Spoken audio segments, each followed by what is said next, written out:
ಎಲ್ಲರಿಗೂ ಕ್ವಶನ್ ಟ್ರೇಡರ್ಗೆ ಸ್ವಾಗತ. ಇವತ್ತು ನಾವು ಇನ್ನೊಂದು ಇಂಪಾರ್ಟೆಂಟ್ ಟಾಪಿಕ್ ಬಗ್ಗೆ ನಾವು ಮಾತಾಡ್ಲಿಕ್ಕೆ ಇದೀವಿ. ಅದೇನಂತ ಹೇಳಿದ್ರೆ ಕಣ್ಣಿಗೆ ಕಾಣದೇ ಇರುವಂತಹ ಕ್ಯಾಂಡಲ್. ಓಕೆನಾ? ಆ ಕ್ಯಾಂಡಲ್ ತುಂಬಾ ಪವರ್ಫುಲ್ ಅಂಡ್ ಆ ಒಂದು ಕ್ಯಾಂಡಲ್ ಬಗ್ಗೆ ತಿಳ್ಕೊಂಡ್ರಿ ಅಂತಂದ್ರೆ ನೀವು ಟ್ರೇಡಿಂಗ್ ಅಲ್ಲಿ ತುಂಬಾ ಸಕ್ಸಸ್ಫುಲ್ ಆಗ್ಲಿಕ್ಕೆ ಯೂಸ್ಫುಲ್ ಆಗುವಂತಹ ಒಂದು ವಿಷಯ. ಹಾಗಾಗಿ ನೀವು ಇದನ್ನ ಗಮನವಿಟ್ಟು ಕೇಳಿ. ಆಸ್ ಯೂಶುವಲ್ ಇಷ್ಟ ಆದ್ರೆ ಲೈಕ್ ಮಾಡಿ, ಸಬ್ಸ್ಕ್ರೈಬ್ ಮಾಡಿ, ಫ್ರೆಂಡ್ಸ್ ಗಳಿಗೂ ತಿಳಿಸಿ, ಶೇರ್ ಮಾಡಿ. ಯಾಕೆ ನಿಮ್ಮ ಹತ್ರ ನಾವು ಯಾವುದೇ ರೀತಿಯ ಫೀಸ್ ಗಳನ್ನು ಕೇಳೋದಿಲ್ಲ. ಜಸ್ಟ್ ನಿಮ್ಮ ಹತ್ರ ಕೇಳ್ತಾ ಇರೋದು ನಮ್ಗೊಂದು ಲೈಕ್ ಮತ್ತೆ ಒಂದು ಶೇರ್ ಅಷ್ಟೇ. ಸಬ್ಸ್ಕ್ರೈಬರ್ಸ್ ಗಳಿಗೆ ನೀವು ಶೇರ್ ಮಾಡಿ, ಸಬ್ಸ್ಕ್ರೈಬ್ ಜಾಸ್ತಿ ಮಾಡಿಸಿ. ನಾನು ಇನ್ಫಾರ್ಮೇಶನ್ ಅನ್ನ ಇನ್ನೂ ಜಾಸ್ತಿ ಕೊಡ್ತಾ ಹೋಗ್ತೀನಿ. ಯಾಕೆ ಅಂತ ಹೇಳಿದ್ರೆ ಇದು ಪ್ರಪಂಚದಲ್ಲಿ ವ್ಯಾಪಾರದ ಧರ್ಮ. ವ್ಯಾಪಾರ ಧರ್ಮದಲ್ಲಿ ಏನಾಗುತ್ತೆ ಅಂತ ಹೇಳಿದ್ರೆ ಒಂದು ಕೊಟ್ಟು ಒಂದು ತಗೊಬೇಕು, ಯಾವುದು ಫ್ರೀ ಬರಲ್ಲ. ಎಲ್ಲದಕ್ಕೂ ದುಡ್ಡಿದೆ, ಕರೆಕ್ಟ್ ಅಲ್ವಾ? ಅದಕ್ಕಾಗಿ ನಾನು ನಿಮ್ಗೆ ಕೊಡುವಂತಹ ನಾಲೆಜ್ಗೆ ನಾನ್ ರಿಟರ್ನ್ ಕೇಳೋದೇನಂತ ಹೇಳಿದ್ರೆ ನಮ್ಮ ಚಾನಲ್ ವೈರಲ್ ಆಗ್ಬೇಕು. ಅದಕ್ಕೆ ನಾನ್ ಬೇಕಾಗುವಂತಹ ವ್ಯವಸ್ಥೆ ನಾನ್ ಮಾಡ್ತೀನಿ, ನೀವು ನಿಮ್ಗೆ ಬೇಕಾಗುವಂತಹ ವ್ಯವಸ್ಥೆ ನೀವು ಮಾಡಿ. ಜಸ್ಟ್ ಶೇರ್ ಮಾಡೋದ್ರಿಂದ ಇದೆರಡು ನಡೆಯುವಂತಹ ವ್ಯವಸ್ಥೆ. ಮತ್ತೆ ಯಾವ ರೀತಿಯ ಚಾರ್ಜಸ್ ಗಳು ನಿಮ್ಮ ಹತ್ರ ಕೇಳೋದಿಲ್ಲ. ಓಕೆನಾ? ಈಗ ನಾವು ಮೇನ್ ಆಗಿ ನೋಡೋದು ಏನಂತ ಹೇಳಿದ್ರೆ, ಈಗ ಗ್ಯಾಪ್ ಅಪ್ ಗ್ಯಾಪ್ ಡೌನ್ ಆದಾಗ ಏನಾಗುತ್ತೆ ಮಾರ್ಕೆಟ್ ಅಂತ ಹೇಳಿ ನೋಡಿ. ನಿನ್ನೆ ಮಾರ್ಕೆಟ್ ಫಾರ್ ಎಕ್ಸಾಂಪಲ್ ಗೆ ಈಗ ಇಲ್ಲಿ ಇವತ್ತು ಕ್ಲೋಸ್ ಆಗಿದೆ. ಇಲ್ಲಿ ಕ್ಲೋಸ್ ಆದಂತಹ market next day gap up ಆಯ್ತು ಅಂತ ಇಟ್ಕೊಳ್ಳಿ, ಅಥವಾ ಗ್ಯಾಪ್ ಡೌನ್ ಆಯ್ತು ಅಂತ ಇಟ್ಕೊಳ್ಳಿ. ಇದಕ್ಕೆ ರೀಸನ್ ಏನಿರುತ್ತೆ? Reason international market. ಯಾಕೆಂದ್ರೆ ನಮ್ಮ ಮಾರ್ಕೆಟ್ ಕ್ಲೋಸ್ ಆಗಿ ಆಯ್ತು 3:30ಗೆ. ಕ್ಲೋಸ್ ಆದ ಮೇಲಿಂದ ನೆಕ್ಸ್ಟ್ ಮಾರ್ಕೆಟ್ ಅನ್ನ ನೆಕ್ಸ್ಟ್ ಡೇಗೆ ಇಲ್ಲಿ ಕ್ಲೋಸ್ ಆಗಿದ್ದನ್ನ ಇಲ್ಲಿ ಓಪನ್ ಮಾಡ್ತಿದ್ದಾರೆ ಅಂತ ಹೇಳಿದ್ರೆ, ಈ ಜಾಗದಲ್ಲಿ ಓಪನ್ ಮಾಡ್ತಿದ್ದಾರೆ ಅಂತ ಹೇಳಿದ್ರೆ ಇದು ರಾತ್ರೋರಾತ್ರಿ ನಡೆದಂತಹ ವ್ಯವಹಾರ. ಈ ರಾತ್ರೋರಾತ್ರಿ ನಡೆದಂತಹ ವ್ಯವಹಾರಗಳಿಗೆ ಜಾಸ್ತಿ ಇನ್ವಾಲ್ವ್ ಆಗೋದು ಯಾರು ಅಂತ ಹೇಳಿದ್ರೆ ಫಾರಿನ್ ಇನ್ಸ್ಟಿಟ್ಯೂಟ್ಸ್ಗಳು. ಸೊ ಫಾರಿನ್ ಇನ್ಸ್ಟಿಟ್ಯೂಟ್ಗಳು ಮಾಡಿರ್ತಾರೆ. ಸೊ ಅಲ್ಲಿ ಏನಾಗಿರುತ್ತೆ ಮೇನ್ ಆಗಿ ಅಂತ ನೋಡಿದ್ರೆ ವಾಲ್ಯೂಮ್ ಜಾಸ್ತಿ ಇರುತ್ತೆ.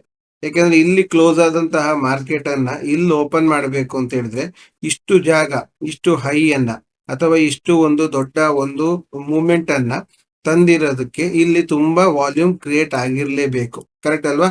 ಯಾಕೆಂದ್ರೆ ವಾಲ್ಯೂಮ್ ಕ್ರಿಯೇಟ್ ಆಗದೇನೆ ಇದನ್ನ ಅಷ್ಟು ದೊಡ್ಡದಾಗಿ ತಗೊಂಡೋಗಲ್ಲ. ಫಾರ್ ಎಕ್ಸಾಂಪಲ್ ಇವತ್ತಿನ ಒಂದು ಕ್ಯಾಂಡಲ್ ತಕೊಳ್ಳಿ. ಈ ಒಂದು ಕ್ಯಾಂಡಲ್ ಇಷ್ಟು ದೊಡ್ಡದಾಗ ಆಗ್ಬೇಕು ಅಂತ ಆದ್ರೆ ಇಲ್ಲಿ ಸ್ಟ್ರೆಂತ್ ಇರಲೇಬೇಕು, ಬೈಯರ್ಸ್ ಗಳ ಸ್ಟ್ರೆಂತ್ ಇರಬೇಕು. ಅದಕ್ಕೋಸ್ಕರ ಮಾರ್ಕೆಟ್ ಇಲ್ಲಿಗೆ ಸ್ಟ್ರಾಂಗ್ ಆಗಿ ತಂದಿದೆ. ಎಲ್ಲಿವರೆಗೆ ಸ್ಟ್ರಾಂಗ್ ಆಗಿ ತಂದಿದೆ ಅಂದ್ರೆ, ಈಗ ನೀವು ಕ್ಯಾಂಡಲ್ ಬಗ್ಗೆ ತಿಳ್ಕೊಂಡಿದ್ದೀರಿ ಇವತ್ತಿನ ವಿಡಿಯೋದಲ್ಲಿ, ಅಂದ್ರೆ ನಿನ್ನೆ ವಿಡಿಯೋದಲ್ಲಿ. ಅದ್ರಲ್ಲಿ ನಿಮ್ಗೆ ಗೊತ್ತಾಗುತ್ತೆ ನೋಡಿ. ಇದಕ್ಕಿಂತ ಕೆಳಗ್ ಬರ್ಲಿಕ್ಕೆ ಬಿಡ್ಲಿಲ್ಲ ಮಾರ್ಕೆಟ್. ಇದಕ್ಕಿಂತ ಕೆಳಗ್ ಬರ್ಲಿಕ್ಕೆ ಬಿಡ್ಲಿಲ್ಲ ಮಾರ್ಕೆಟ್ ಅನ್ನ. ಅವರು ಅದ್ರ ಮೇಲ್ಗಡೆನೆ ಹೋಲ್ಡ್ ಮಾಡಿಸಿ ಇಟ್ಟಿದ್ದಾರೆ. ಸೊ ಇದರಿಂದ ಏನ್ ಅರ್ಥ ಆಗುತ್ತೆ ಅಂತ ಹೇಳಿದ್ರೆ ಇವರಿಬ್ರು ಸ್ಟ್ರಾಂಗ್ ಇದ್ದಾರೆ ಅಂತ ಅಲ್ವಾ? ಅದೇ ತರ ಈಗ ನಾನ್ ಹೇಳಕ್ ಹೊರಟಿರುವಂತಹ ಕ್ಯಾಂಡಲ್ ಅಷ್ಟೇ. ಅದು ಕಣ್ಣಿಗೆ ಕಾಣದೇ ಇರುವಂತಹ ಕ್ಯಾಂಡಲ್. ಯಾವಾಗೆಲ್ಲ ಗ್ಯಾಪ್ ಅಪ್ ಆಗುತ್ತೋ ಆ ಜಾಗದಲ್ಲಿ ನೀವು ನೋಟ್ ಮಾಡಿ ಇಡಬಹುದು. ಫಾರ್ ಎಕ್ಸಾಂಪಲ್ ನೋಡಿ, ಇಲ್ಲಿ ಕ್ಲೋಸ್ ಆಗಿದೆ ಮಾರ್ಕೆಟ್, ಇಲ್ಲಿ ಓಪನ್ ಆಗಿದೆ, ಕರೆಕ್ಟಾ? ಇದಿಷ್ಟು ಗ್ಯಾಪ್. ಈ ಗ್ಯಾಪ್ ಅನ್ನ ಎಷ್ಟು ಸ್ಟ್ರಾಂಗ್ ಆಗಿರುತ್ತೆ ಅಂತ ಹೇಳಿ ನೋಡ್ಬೇಕಂತ ಹೇಳಿದ್ರೆ ಹಳೆ ರೆಕಾರ್ಡ್ಸ್ ಅನ್ನ ನೋಡ್ಕೊಂಡ್ ಬರೋಣ. ಅವಾಗ ನಿಮ್ಗೆ ಇವಾಗಿನ ರೆಕಾರ್ಡ್ ಅರ್ಥ ಆಗುತ್ತೆ. ಸಾರಿ, ಈಗ ಮೊನ್ನೆ ನೋಡಿ, ಸಾರಿ, ಮೊನ್ನೆ ದೀಪಾವಳಿ ದಿವಸ ಮುಹೂರ್ತ ಟ್ರೇಡಿಂಗ್ ಮಾಡಿದರೆ ಅದಲ್ದಿದ್ರು ನೋಡಿ, ಇದು ಕ್ಲೋಸಿಂಗು ಅಥವಾ ಈ ಮುಹೂರ್ತ ಟ್ರೇಡಿಂಗ್ ಕ್ಲೋಸಿಂಗ್ ಇಲ್ಲಿದೆ. ನೆಕ್ಸ್ಟ್ ಡೇ ಮಾರ್ಕೆಟ್ ಈ ಜಾಗದಲ್ಲಿ ಓಪನ್ ಮಾಡಿದ್ದಾರೆ, ಕರೆಕ್ಟಾ? ಸೊ ಈಗ ನೀವು ಆ ಎರಡು ಜಾಗಕ್ಕೆ ಒಂದು ಜಸ್ಟ್ ಒಂದು ಬಾಕ್ಸ್ ಅಥವಾ ಆರಿಜಾಂಟಲ್ ಲೈನ್ ಹಾಕಿ ನೋಡಿ. ನಾವು ಆರಿಜಾಂಟಲ್ ಲೈನ್ ಹಾಕಿದ್ರೆ ಮಾರ್ಕೆಟ್ ಓಪನ್ ಆಗಿದ್ದು ಇಲ್ಲಿ, ಎಲ್ಲಿ ಕ್ಲೋಸ್ ಆಗಿತ್ತು ಮಾರ್ಕೆಟ್ ಇಲ್ಲಿ, ಕರೆಕ್ಟಾ? ಅಥವಾ ನಮ್ದು ಹಳೆದನ್ನೇ ತಕೊಂಡ್ರೆ, ಮುಹೂರ್ತ ಟ್ರೇಡಿಂಗ್ ಅನ್ನ ಕನ್ಸಿಡರ್ ಮಾಡ್ದೇನೆ ತಕೊಂಡ್ರೆ ಇದು ನಮ್ಗೆ ಝೋನ್ ಆಗುತ್ತೆ, ಸರಿಯಾ?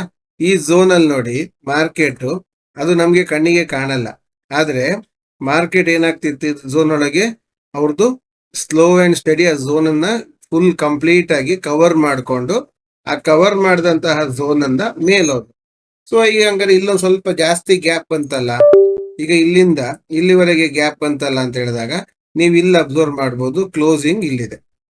ಸೊ ಆ ಒಂದು ಕ್ಲೋಸಿಂಗ್ ಏನಿತ್ತೋ ಆ ಕ್ಲೋಸಿಂಗ್ ಅನ್ನ ಮಾರ್ಕೆಟ್ ಇಲ್ಲಿಂದ ನೋಡಿ, ಈ ಕ್ಲೋಸಿಂಗ್ ಇಂದ ಹಿಡಿದು ಮಾರ್ಕೆಟ್ ಈ ಕ್ಲೋಸಿಂಗ್ ಇಂದನೇ ತಿರ್ಗಾ ವಾಪಸ್ ಕರ್ಕೊಂಡು ಹೋಗಿದೆ. ಸೊ ಇದಿಷ್ಟು ಜಾಗವನ್ನ ಈ ಒಂದು ಗ್ಯಾಪ್ ಅಲ್ಲೇ ಎಲ್ಲದನ್ನು ಕಂಪ್ಲೀಟ್ ಮಾಡಿದೆ. ನೀವು ಜಸ್ಟ್ ಕರೆಕ್ಟ್ ಆಗಿ ನೋಡಿದಾಗ ಈ ಗ್ಯಾಪ್ಗೆ ನಾವು ಒಂದು ಮಾರ್ಕ್ ಮಾಡಿದ್ರೆ ನೋಡಿ, ಈ ಗ್ಯಾಪ್ ಇಂದ ಮೇಲೆ ಇತ್ತು ಮಾರ್ಕೆಟ್, ತಿರ್ಗಾ ಅಲ್ಲಿಂದ ಮತ್ತೆ ಈ ಗ್ಯಾಪ್ ಫಿಲ್ ಮಾಡ್ಕೊಳ್ತು, ತಿರ್ಗಾ ಅದೇ ಗ್ಯಾಪ್ ಇಂದನೇ ಮಾರ್ಕೆಟ್ ಮೇಲೋಗಿದೆ. ಸೊ ಇಲ್ಲಿಗ ನೋಡಿ, ನೆಕ್ಸ್ಟ್ ಡೇ ಮುಹೂರ್ತ ಟ್ರೇಡಿಂಗ್ ಆದ್ರೂ ಸ್ಟಾಪ್ ಅಲ್ಲೇ ಅದೇ ಜಾಗದಲ್ಲಿ ಆಗಿದೆ. ಅಂದ್ರೆ ನಾನು ಏನ್ ಹೇಳಕ್ ಬರ್ತಿದ್ದೀನಿ ಅಂದ್ರೆ, ಇದು ಕಣ್ಣಿಗೆ ಕಾಣದಿದ್ದರೂ ತುಂಬಾ ಸ್ಟ್ರಾಂಗ್ ಇರುವಂತಹ ಒಂದು ಝೋನ್. ಅದನ್ನ ನೀವು ಮಾರ್ಕ್ ಮಾಡಿ ಇಟ್ರಿ ಅಂತ ಆದ್ರೆ ಖಂಡಿತವಾಗ್ಲೂ ನಿಮಗೆ ಅದು ಒಳ್ಳೆ ರೀತಿಯ ಎಫೆಕ್ಟ್ ಅನ್ನ ಕೊಡೋದನ್ನ ನೀವು ನೋಡ್ಬೋದು. ಈಗ ಉದಾಹರಣೆಗೆ ನೋಡಿ, ಇಲ್ಲಿ ಗ್ಯಾಪ್ ಡೌನ್ ಆಗಿದೆ, ಕರೆಕ್ಟಾ? ಈಗ ಇಲ್ಲಿ ಮಾರ್ಕೆಟ್, ಇಲ್ಲಿದ್ದ ಮಾರ್ಕೆಟ್ ಇಲ್ಲಿವರೆಗೆ ಇಳಿದಿದೆ. ಸೊ ಇಲ್ಲಿಂದ ಇಲ್ಲಿವರೆಗೆ ಇಳಿದಂತಹ ಮಾರ್ಕೆಟ್ಗೆ ನೀವು ಒಂದು ರೆಕ್ಟಾಂಗಲ್ ಬಾಕ್ಸ್ ತಕೊಂಡು ಇದ್ರ ಕ್ಲೋಸಿಂಗ್ ಇಂದ ಹಿಡಿದು ಇದ್ರ ಓಪನಿಂಗ್ ವರೆಗೆ ಹಾಕಿದ್ರೆ ನೋಡಿ, ಮಾರ್ಕೆಟ್ ಏನಾಯ್ತು, ಅಲ್ಲೇ ಇತ್ತು. ಆ ಝೋನ್ ಅನ್ನ ಮೇಲ್ಗಡೆ ಟಚ್ ಆಗ್ತಿದ್ದಂಗೆ ಮತ್ತೆ ಫಾಲ್ ಆಯ್ತು. ಫಾಲ್ ಆದಂತಹ ಮಾರ್ಕೆಟ್ ತಿರ್ಗಾ ಝೋನಿಂದ ಹೊರಗೆ ಹೋಗಿದ್ದು, ತಿರ್ಗಾ ಅದೇ ಝೋನ್ ಹೋಗ್ಬೇಕಾದ್ರೂ ಝೋನ್ ಅನ್ನ ರೀಟೆಸ್ಟ್ ಮಾಡಿ ಇದೇ ಜಾಗದಲ್ಲಿ ರೀಟೆಸ್ಟ್ ಮಾಡಿ ನಂತರ ಈ ಝೋನ್ ಇಂದ ಹೊರಗೆ ಹೊರಟಿದೆ. ಹೊರಗೆ ಹೊರಟಂತ ಮಾರ್ಕೆಟ್ ಮತ್ತೆ ತಿರ್ಗಾ ಆ ಝೋನ್ ಹತ್ರಕ್ಕೆ ಬರ್ಲೇ ಇಲ್ಲ, ಕರೆಕ್ಟ್? ಯಾಕೆಂದ್ರೆ ಆ ಝೋನಿನ ಕೆಲಸ ಮುಗ್ದಿದೆ. ಆ ಝೋನ್ ಅನ್ನ ಕೆಲಸ ಮುಗಿಸ್ಕೊಂಡು ಮಾರ್ಕೆಟ್ ಈಗ ನೋಡಿ ಎಷ್ಟು ಫ್ಲೋ ಆಗಿ ಮೇಲೋಗಿದೆ ಅಲ್ವಾ? ಇದು ಆ ಝೋನ್ ಅಲ್ಲಿ ಇರುವಂತಹ, ಅಂದ್ರೆ ಕಣ್ಣಿಗೆ ಕಾಣದಿದ್ದರೂ ಆ ಝೋನಿಗೆ ಅಷ್ಟು ವ್ಯಾಲಿಡ್ ಇರುತ್ತೆ. ನೀವು ಅದು ಗ್ಯಾಪ್ ಅಪ್ ಆಗಿರ್ಬೋದು, ಗ್ಯಾಪ್ ಡೌನ್ ಆಗಿರ್ಬೋದು, ಆ ಝೋನಿಗೆ ವ್ಯಾಲಿಡ್ ಕೊಟ್ಟೇ ಕೊಡ್ತಾರೆ. ಆ ಝೋನ್ ಅನ್ನ ನಾವು ಕರೆಕ್ಟ್ ಆಗಿ ಐಡೆಂಟಿಫೈ ಮಾಡೋದೇ ನಮ್ಗೆ ಇರುವಂತಹ ದೊಡ್ಡ ಟಾಸ್ಕ್. ನಾವೀಗ ಐಡೆಂಟಿಫೈ ಕರೆಕ್ಟ್ ಆಗಿ ಮಾಡಿದ್ವಿ ಅಂತ ಆದ್ರೆ ನಮಗದು ಕ್ಲಿಯರ್ ಆಗುತ್ತೆ. ನೋಡಿ, ಇದೀಗ ಇಲ್ಲಿಂದ ಇಲ್ಲಿವರೆಗೆ ಇರುವಂತಹ ಕ್ಲೋಸಿಂಗ್ ಅನ್ನ ನಾವು ಕರೆಕ್ಟ್ ಆಗಿ ಐಡೆಂಟಿಫೈ ಮಾಡಿದ್ರೆ ಮಾರ್ಕೆಟ್ ಇಲ್ಲಿಂದನೇ ಸೀದಾ ಹೋಗಕ್ಕೆ ಶುರು ಮಾಡಿದೆ. ಇಲ್ಲಿಂದ ನಂತರ ಮಾರ್ಕೆಟ್ ನೋಡಿ ಮೇಲ್ಗಡೆ ಹೋಗಕ್ ಶುರು ಮಾಡಿದ್ದು ಹೋಗಿದೆ. ಅಂದ್ರೆ ಒಂದು ಜರ್ಕ್ ಕೊಟ್ಟು ಮತ್ತೆ ಆ ಜರ್ಕ್ ಅನ್ನ ತಕೊಂಡು ವಾಪಸ್ ಹೋಗಿರುವಂತಹ ಮಾರ್ಕೆಟ್. ಇದೀಗ ಈಗ ರೀಸೆಂಟ್ಲಿ ಆಗ್ತಾ ಇರೋದು. ಅದಕ್ಕೋಸ್ಕರ ನಾವ್ ಏನಾರ ಹೇಳ್ತಾ ಇದೀವಿ ಅಂತ ಆದ್ರೆ ನಾವು ಹಳೆಯದನ್ನೇ ತೆಗೆದು ನೋಡುವ. ಒಂದು ಅಂದಾಜಲ್ಲಿ ಒಂದು ಜನವರಿ ಫೆಬ್ರವರಿ ಈ ರೇಂಜ್ ಅಲ್ಲಿ ತೆಗೆದು ನೋಡೋಣ. ಓಕೆ, ಜನವರಿ. ಸೊ ಈಗ ಜನವರಿಲಿ ತಗೊಂಡ್ರೆ ನೋಡಿ, ಮಾರ್ಕೆಟ್ ಈಗ ಇಲ್ಲಿ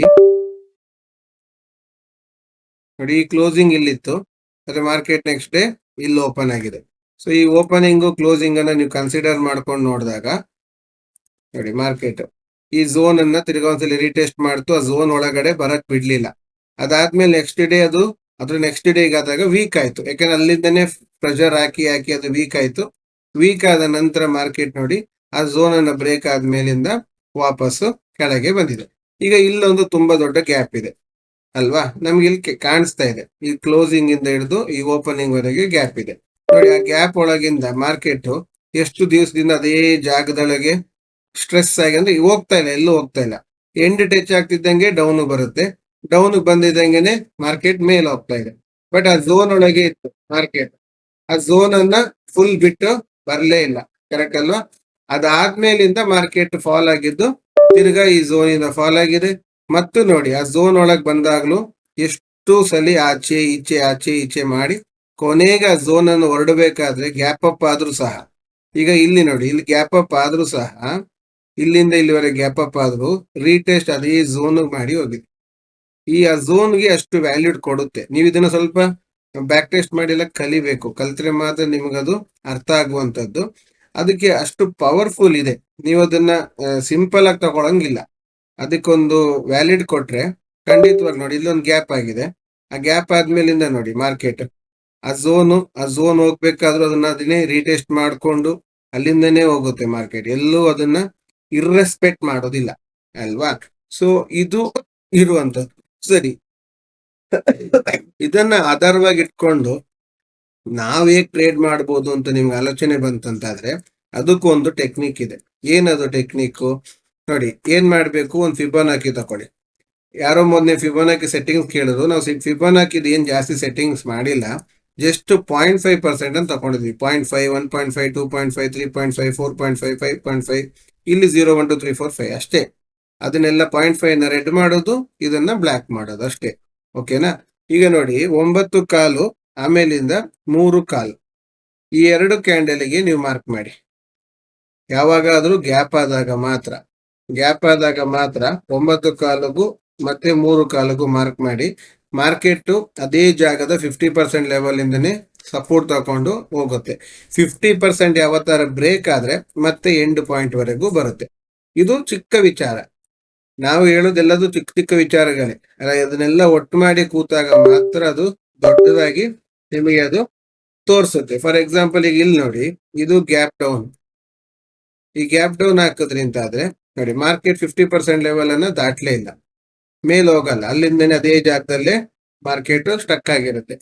ಅದು ಬ್ರೇಕ್ ಆದ್ರೆ ಮಾತ್ರ ಅದು ನೆಕ್ಸ್ಟ್ ಲೆವೆಲ್ಗೆ ಹೋಗುವಂತದ್ದು. ಹಳೇದ್ರಲ್ಲಿ ಇತ್ತಲ್ಲ, ಸರಿ ಹಳೇದ್ರಲ್ಲಿ ನೋಡೋಣ. ಇಲ್ಲಿ ನೋಡಿ, ಈಗ ಇಲ್ಲಿ ನೋಡಿದಾಗ ಇದೇ ಫಿಬೊನಾಕಿಯನ್ನ 9.25 ಹಿಡಿದು 3.25 ನೀವು ಮಾರ್ಕ್ ಮಾಡಿ ನೋಡಿ.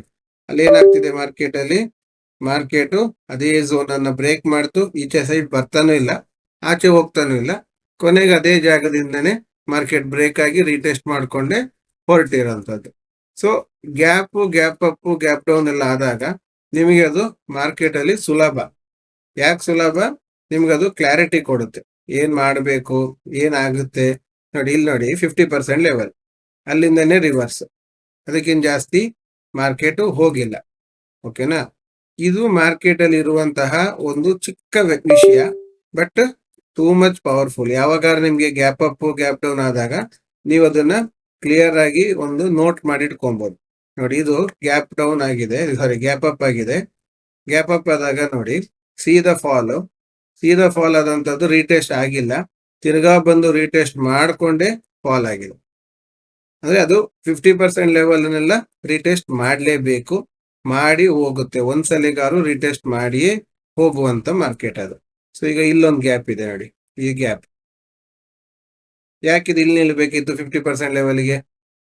ಅದು ಒಂದು ಲಾಜಿಕ್ ಇದೆ. ಅಂದ್ರೆ ಇದು ಕ್ಯಾಂಡಲ್ ಎಷ್ಟು ದೊಡ್ಡದಾಗಿದೆ ಅಂತ ಇದು ಕಣ್ಣಿಗೆ ಕಾಣಲ್ಲ. ನೀವೀಗ ಆಕ್ಚುಲ್ ಆಗಿ ನೀವು ಕ್ಯಾಂಡಲ್ ಅನ್ನ ನೋಡಿದ್ರೆ ಕ್ಯಾಂಡಲ್ ಕಾಣಲ್ಲ. ಇದೀಗ ನಿಮ್ಗೆ ಏನ್ ಕಾಣ್ತಿದೆ? ಫಸ್ಟ್ ಕ್ಯಾಂಡಲ್ ನಿಮ್ಗೆ, ಇದು ಫಸ್ಟ್ ಕ್ಯಾಂಡಲ್ ಹೇಗ್ ಕಾಣ್ತಿದೆ? ರೆಡ್ ಆಗಿ ಕಾಣ್ತಿದೆ, ಕರೆಕ್ಟ್ ಅಲ್ವಾ? ಈಗ ಇದು ಗ್ಯಾಪ್ ಅಪ್ ಆದಾಗ ನಿಮಗೆ ಇದು ಫಸ್ಟ್ ಕ್ಯಾಂಡಲ್ ರೆಡ್ ಆಗಿ ಕಾಣ್ತಿದೆ. ಅದು ಆಕ್ಚುಲಿ ರೆಡ್ ಕ್ಯಾಂಡಲ್ ಅಲ್ಲ, ಅದು ಗ್ರೀನ್ ಕ್ಯಾಂಡಲ್. ಅದೇ ಹಿಂಗೆ ರೆಡ್ ಕ್ಯಾಂಡಲ್ ಗ್ರೀನ್ ಕ್ಯಾಂಡಲ್ ಆಯ್ತಂದ್ರೆ ಕ್ಲೋಸಿಂಗ್ ಆಗಿದ್ದು ಇಲ್ಲಿ, ತಿರ್ಗಾ ನೆಕ್ಸ್ಟ್ ಡೇ ಓಪನ್ ಆಗಿದ್ದು ಇಲ್ಲಿ. ಅಂದ್ರೆ ಇಲ್ಲಿಂದ ಇಲ್ಲಿವರೆಗೆ ಕಣ್ಣಿಗೆ ಕಾಣಲ್ಲ, ಆದ್ರೆ ಇದು ದೊಡ್ಡ ಗ್ರೀನ್ ಕ್ಯಾಂಡಲ್. ಇದನ್ನ ನೀವು ನೆನ್ಪಿಟ್ಕೊಬೇಕು. ಓಕೆನಾ? ಕೆಲವು ಸಲ ಫಸ್ಟ್ ಕ್ಯಾಂಡಲ್ ನಮ್ಗೆ ಗ್ರೀನ್ ಆಗಿ ಕಾಣುತ್ತೆ, ಅದು ಗ್ಯಾಪ್ ಡೌನ್ ಆಗಿರುತ್ತೆ, ಗ್ರೀನ್ ಆಗಿ ಕಾಣುತ್ತೆ. ಆದ್ರೆ ಗ್ರೀನ್ ಆಗಿ ಕಂಡ್ರು ಸಹ ಅದು ಗ್ರೀನ್ ಅಲ್ಲ. ನೋಡಿ ಇದು ಈಗ ಇಲ್ಲಿಂದ ಇಲ್ಲಿವರೆಗೂ ದೊಡ್ಡದು ರೆಡ್ ಕ್ಯಾಂಡಲ್ ಕಾಣುತ್ತೆ, ಬಟ್ ಇದು ರೆಡ್ ಅಲ್ಲ, ಇದು ಗ್ರೀನ್ ಕ್ಯಾಂಡಲ್. ಓಕೆನಾ? ಸೊ ಈಗ ಗ್ಯಾಪ್ ಡೌನ್ ಆಗಿ ಗ್ರೀನ್ ಆಗಿರೋ ಕ್ಯಾಂಡಲ್ ಯಾವ್ದಾರು ಇದೆಯಾ ನೋಡೋಣ. ಗ್ಯಾಪ್ ಡೌನ್ ಆಗಿ ಗ್ರೀನ್ ಆಗಿರುವಂತಹ ಕ್ಯಾಂಡಲ್, ಎಸ್ ನೋಡಿ ಇಲ್ಲಿ ಗ್ಯಾಪ್ ಡೌನ್, ಇಲ್ಲಿಂದ ಇಲ್ಲಿಗೆ ಗ್ಯಾಪ್ ಡೌನ್. ನಮ್ಗೆ ಇದೇನ್ ಕಾಣ್ತಿದೆ? ಗ್ರೀನ್ ಅಂತ ಕಾಣುತ್ತೆ. ಅದು ಗ್ರೀನ್ ಅಲ್ಲ, ಇದು ರೆಡ್ ಕ್ಯಾಂಡಲ್. ಇಲ್ಲಿಂದ ಇಲ್ಲಿವರೆಗೂ ಇದು ರೆಡ್ ಕಲರ್ ಅಲ್ಲಿ ಇದೆ. ಸೊ ನಿಮ್ಗೆ ರೆಡ್ ಕ್ಯಾಂಡಲ್ ಇತ್ತಂದ್ರೆ ನಿಮ್ಗೆ ಆಟೋಮೆಟಿಕ್ ಆಗಿ ನಿಮ್ ಮೈಂಡ್ ಸೆಟ್ ಬಂದ್ಬಿಡುತ್ತೆ, ಓಕೆ ನಾನು ಇಲ್ಲಿ ಪುಟ್ ಸೈಡೇ ನೋಡ್ಬೇಕು ಅಂತ. ಗ್ರೀನ್ ಅಂತ ಹೇಳ್ಕೊಂಡು ನೀವು ಸಿಹಿ ಕಡೆಗೆ ಹೋಗೋದಿಲ್ಲ ಅಲ್ವಾ? ನಮ್ಮಲ್ಲಿ ಒಂದು ಕೆಟ್ಟ ಅಭ್ಯಾಸ ಇದೆ ಅಲ್ಲ, ಮಾರ್ಕೆಟ್ ಬಿತ್ತಂದ್ರೆ ಮೇಲ್ ಹೋಗುತ್ತೆ ಅಂತ ನೋಡೋದು, ಮಾರ್ಕೆಟ್ ಮೇಲ್ ಹೋಗುತ್ತೆ ಅಂದ್ರೆ ಕೆಳಗ್ ಬೀಳುತ್ತೆ ಅಂತ ನೋಡೋದು. ಈ ಉಲ್ಟಾ ಆಗುವಂತಹ ಮೆಥಡಾಲಜಿ ಬರುವುದಿಲ್ಲ. ನೋಡಿ ಗ್ಯಾಪ್ ಡೌನ್, ಇದು ಗ್ರೀನ್, ಬಟ್ ಇದು ರೆಡ್ ಕ್ಯಾಂಡಲ್. ಸೊ ಇಲ್ಲಿ ಇದು ನಾವು ಅರ್ಥ ಮಾಡ್ಕೊಂಡ್ವಿ ಅಂತಾದ್ರೆ ನಮ್ಗೆ ಏನಾಗುತ್ತೆ? ಇದು ರೆಡ್ ಗ್ರೀನ್ ಆಗಿ ಕಾಣುತ್ತೆ, ಗ್ರೀನ್ ರೆಡ್ ಆಗಿ ಕಾಣುತ್ತೆ. ಇದರಲ್ಲೇ ಇರುವಂತದ್ದು ಲಾಜಿಕಲ್ ವಿಷಯ. ಇದನ್ನ ಇನ್ನು ಸ್ವಲ್ಪ ಅರ್ಥ ಮಾಡ್ಕೊಳ್ಳಿ. ಡೌಟ್ ಇದ್ರೆ ಕಮೆಂಟ್ ಅಲ್ಲಿ ಕೇಳಿ, ಟೆಲಿಗ್ರಾಮ್ ಅಲ್ಲಿ ಕೇಳಿ, ಟೆಲಿಗ್ರಾಮ್ ಅಲ್ಲಿ ರಿಪ್ಲೈ ಮಾಡ್ತಾ ಇದ್ದೀವಿ. ಸೊ ಅದ್ರ ಪ್ರಕಾರವಾಗಿ ನಿಮಗೆ ಇನ್ನೂ ಹೆಚ್ಚಿನ ಮಾಹಿತಿಗಳನ್ನು ಕೊಡೋದಕ್ಕೆ ರೆಡಿ ಇದೆ. ನನ್ನ ಮಾತನ್ನ ನಾನು ಉಳಿಸ್ಕೊಳ್ತೀನಿ, ನಿಮ್ಮ ಮಾತನ್ನ ನೀವು ಉಳಿಸ್ಕೊಳ್ಳಿ. ಆದಷ್ಟು ಶೇರ್ ಮಾಡಿ, ಲೈಕ್ ಮಾಡಿ, ನಿಮ್ಮ ಫ್ರೆಂಡ್ಸ್ ಗಳಿಗೂ ತಿಳಿಸಿ. Thank you very much.